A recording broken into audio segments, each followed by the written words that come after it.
j'ai constitué cette Ligue des optimistes du Royaume de Belgique, en fait, j'avais dit que nous allons initier une vraie révolution culturelle et rien de moins.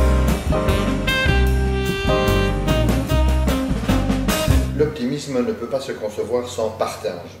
Et cette révolution culturelle, justement, elle est basée sur le partage. Et s'il y a bien une chose que nous pouvons partager sans nous appauvrir, c'est la connaissance.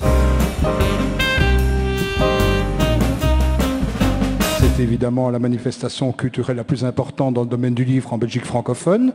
C'est la 39e édition. On sait dire qu'on était l'une des premières, si pas la première foire du livre dans la francophonie, puisque Paris est arrivé après nous.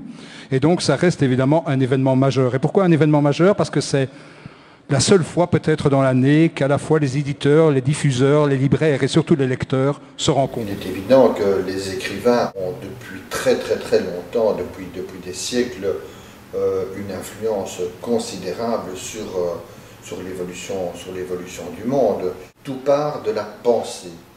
Alors pour que la pensée puisse être, je dirais, dévoilée, divulguée, il faut bien qu'elle passe, je dirais, soit par la parole, soit par l'écrit, et qu'on puisse faire passer la pensée vers l'action, vers la réalisation.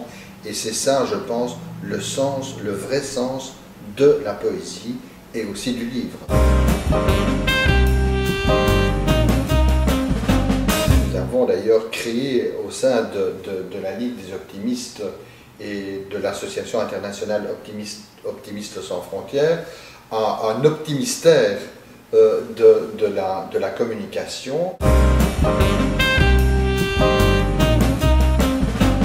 On va pouvoir arriver au bout de la pauvreté dans le monde précisément par la connaissance, par le partage de la connaissance.